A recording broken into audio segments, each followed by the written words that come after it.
Well, this year hasn't been a good year for reliable deliveries, but I'm glad my PNSO Lokiceratops did finally arrive. I really didn't want to lose this one because it's the first ceratopsian PNSO has done in a long while, and indeed the first of anything PNSO has done in a while. And I'm delighted that fears of PNSO's demise have been greatly exaggerated.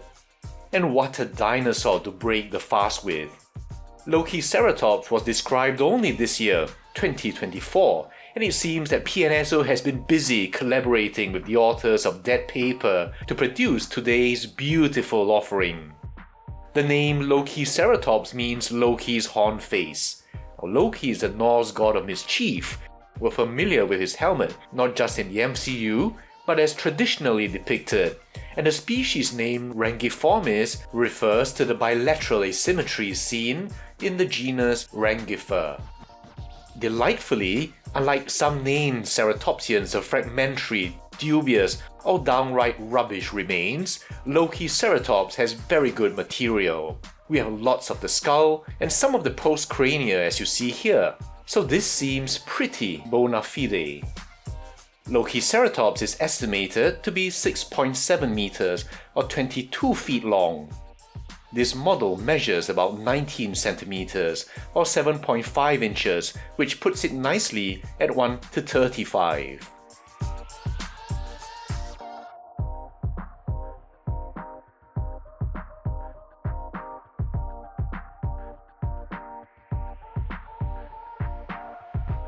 The pose is a dynamic one. It's captured in mid-stride with the right hand and left foot just coming off the ground or perhaps about to weight bear, though having these two simultaneously raised suggests it's not a slow walk or normal gait. The head is off-center, suggesting veering to the left or simply scoping out potential danger. As for the overall color palette, well, I don't want to jinx it, but as with the last PNSO Camarasaurus, I believe we're shifting away from the tired color palette and pattern of the past and moving into something more worthy of PNSO's and Zhao Chuang's artistic abilities. However, it does look similar to the Camarasaurus, and wouldn't it be a joke if this is the new brown for PNSO? One more PNSO should tell all. The crowning glory of Lokiceratops has got to be those P1 and especially P2 epiparietals, and fittingly, look at how beautifully colored they are. In the P1s, you see that smooth blend going up to the points. And then in the P2s, from a very dark brown, fading to a lighter brown, and then to a brown-orange here. And finally, another transition on the underside. See also how wonderfully textured they are. Not just this longitudinal groove, but also these transverse, almost circumferential ones.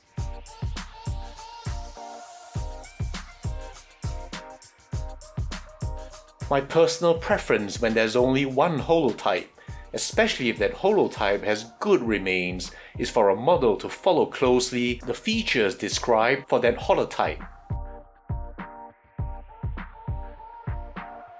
I'm delighted that asymmetry, pathological or not, as clearly illustrated in the paper, is carried through here. The paper is so detailed that almost every epiossification is described, and in loving detail, with multiple lavish illustrations. First, Lokiceratops lacks a midline EP0. Then the left EP1, larger as it is, was actually broken and lightly extended even further. Now this model completes that along with the assumed keratin over it. Now what's really nice is that it's described as posteriorly directed in the plane of the parietal along the posterior margin of the frill, and you see that here. The right EP1 is complete even though it's smaller. We see those relative proportions suggested here. The EP2s are really the coolest of all, like crescent blades fused into the parietal. These are also oriented in the plane of the frill and extend posterolaterally, and you see that. Again, the EP2 was complete, but not the left one, and both are generously completed with the overlying keratin. There are 7 definite epiparietals in the left, and possibly on the right as well, and PNSO captures this correctly, from EP1 to EP7 on each side. There are 3 episquamosals, and this is also captured. The orbital horns are also very nicely painted, from a red-brown that transitions into a blackish-brown. And from the front, you can see they're very laterally directed, and you see that in this model. Now the midline parietal bar is adorned with larger feature scales, which takes us to the frill. The skin texture in the frill is very intricate and small, and at this scale gives a sense of realism that PNSO has given us time and again. The painting of the eye spots, however, is too jarring for me. It's not as stenciled looking like the Torosaurus, but it still looks a bit too clean on the edges, almost like a printed design. Now that's puzzling considering what PNSO can do. Still, it's nice that the surrounding skin features a blue blend that kinda goes with the outering in the pattern here.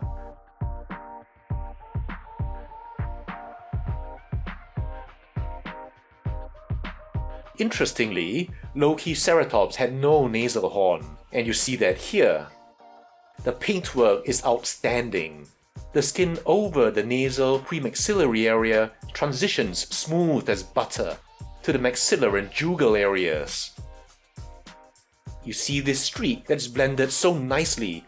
It's got that look of subcutaneous pigmentation that PNSO does so well. The dark paint from the rostral and predentary looks really good and really frames the color in the premaxillary here so nicely, along with this stripe. The mouth is slightly open and carries the same cheekless look we've seen in other PNSO ceratopsians.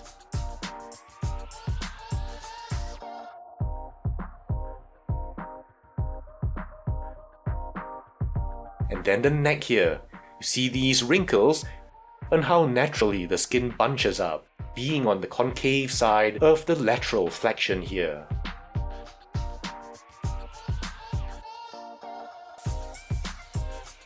The body follows what's pretty much the ceratopsian bow plan. As common as this looks, it's very pleasing, speaking of a nice blend of form and function. A word on the color. It's beautiful.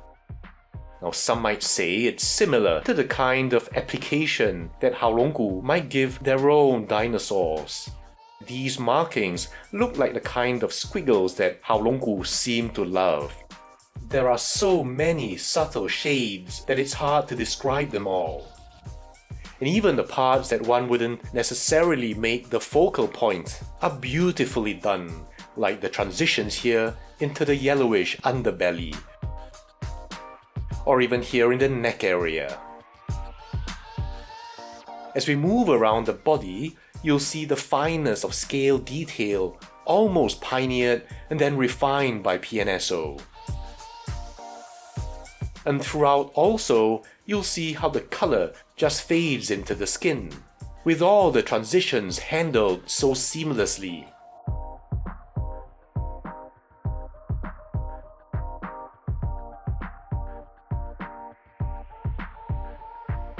The shoulder is a favorite of mine to show scale detail and how they flow with the contours of the musculature. And also down the arm and forearms, where you see how minute the scales can get. The hands are always a favorite of mine. Look at how the form of the fingers is beautifully sculpted, looking like they're spread out to take the weight of the animal.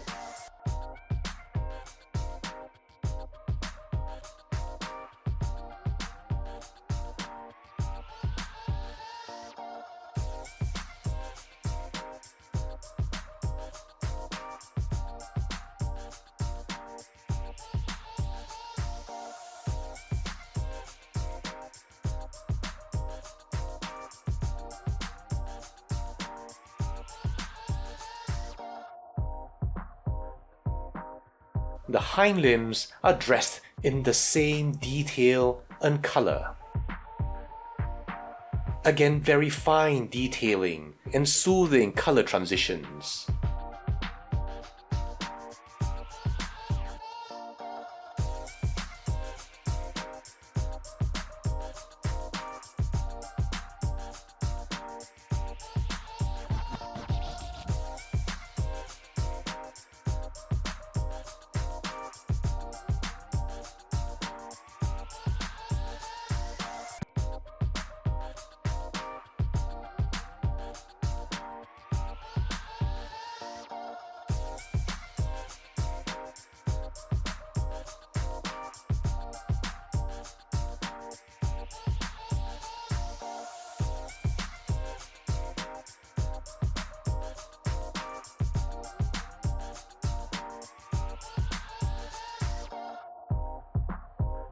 And finally the tail, with more of the same.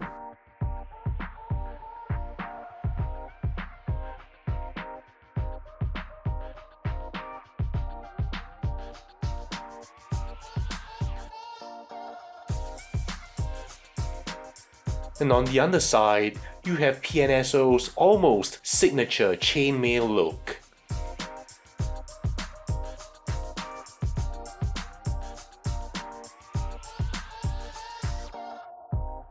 PNSO often imbues its models with an aura of realness, and when you have one, I think many collectors get an instinctive feel that this is really something elevated.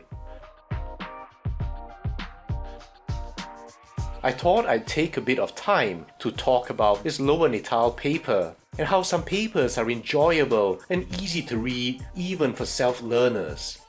I've mentioned briefly another such paper, the Bertozzo et al. 2020 paper on Parasaurolophus, which was very clearly written and generously illustrated. Now this Lokiceratops one is also very easy to read, and I recommend it if you're starting to really get into some anatomy. Now first of all, I'm very visual and deeply into user ergonomics, so some points that are important to me may not be for you. For example, when an article is full of color, it's a lot easier and more pleasant to read. When I see a paper this long, the actual read is about 80 pages, I'm already excited. It'll be an in-depth one. You can already see the references, with the names in full instead of those annoying numbers you still sometimes get in papers where you have to scroll all the way down to find. Then being hyperlinked, you can easily have a quick look and then jump back. Differentiated colors makes it easy to read just the main text. Preparation and reconstruction are always fascinating reads. And here we have a very nice skeletal, along with a schematic on what was found where and how. And it's always nice to learn how much of your model was actually found. But most interestingly, we get to the diagrams of the anatomy, and here this paper really shines in how much detail we get. First, you see here immediately what was found and what was reconstructed in grey. You see at a glance. The EP1s and 2s have a bit missing. Terminology is one of those gems we sometimes find in articles, where the authors get into some detail on terms they've chosen to use and what each defines. These are terms you don't always find in basic textbooks, such as this, because these have to cover a very wide range of topics. You might be disappointed the first time you read one, like I was. but a paper can really get into more detail, especially in the anatomy, and you'll see that here. Now we get to the results and the all-important diagnosis. And when you read this, you realize the kind of detail that usually goes into attempting to define a new dinosaur, and why some papers proposing a new genus or species may have insufficient detail to be convincing to peer reviewers. Equally interesting is the differential diagnosis when compared to other similar or stratigraphically proximate dinosaurs. Now we get to the money. Look at how beautiful these line drawings are. Showing multiple angles are especially helpful in recreating the morphology in all 3 dimensions in a model. And having different views avoids unfortunate mistakes that arise when an artist has only the side profiles to work with. And here we have a cranial osteograph where you get to see every single element. What's there and what's missing. And also the various sutures as well. The orange are the missing elements or parts thereof. This is an anatomy lesson right here. Not all diagrams you'll see are so heavily labeled. The description is so detailed. And again, hyperlinks let you jump back and forth as you follow along with the descriptions instead of having to scroll up and down to find the relevant figure. Very annoying. Now in general, I still prefer the feel of a real book, but for articles like this, it's a real advantage.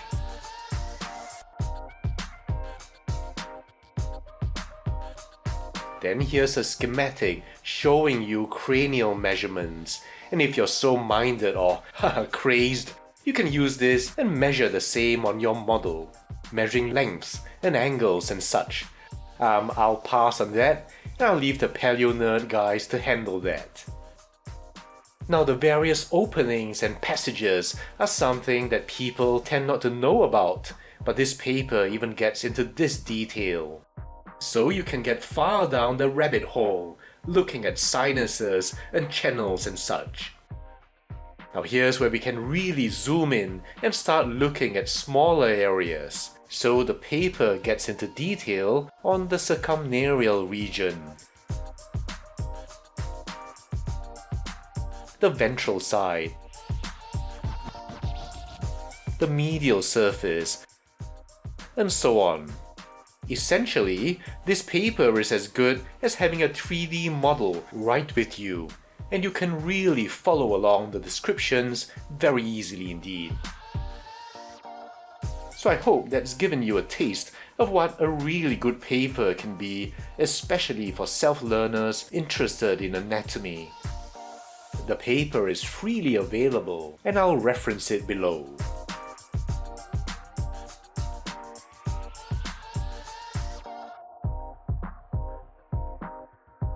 Now because this is my very first Lokiceratops, I thought we could start by looking at PNSO's last ceratopsian and see how far they've come. Now correct me if I'm wrong, but I believe it's the 2022 PNSO Torosaurus. And we can start at the frill. In terms of sculpted detail, PNSO was already way ahead of the pack, so it's already very good. The eye spot strikes me as being a little unnatural, and so too does the Lokiceratops eye spot. Other than that, we can compare the horn treatment.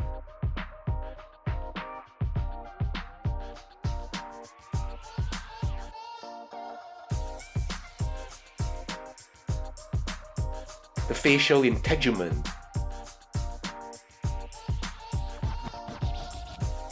The limb integument.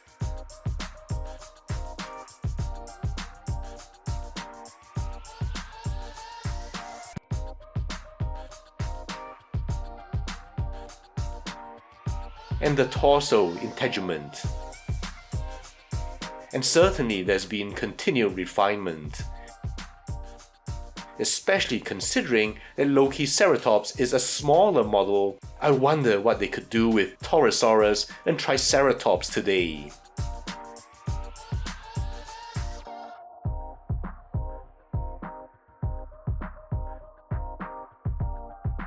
and we might as well look at the PNSO Triceratops.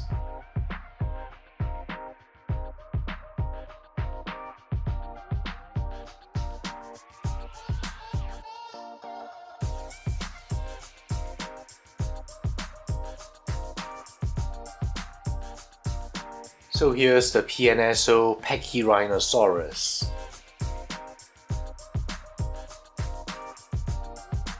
These two look so good together in the pose. The PNSO Spinops.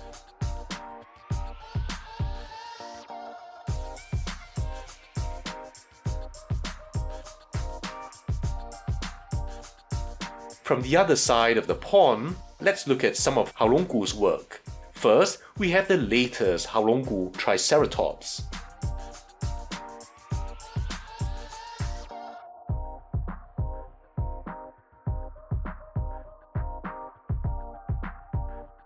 For some centrosaurines, here's the Lokiceratops.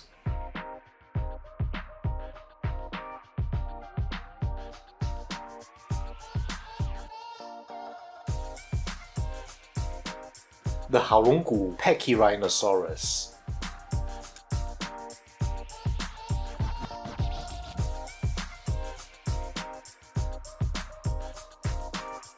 And finally, our size comparators, the PNSO T-Rex Wilson and Cameron. So that's it for the PNSO Lokiceratops.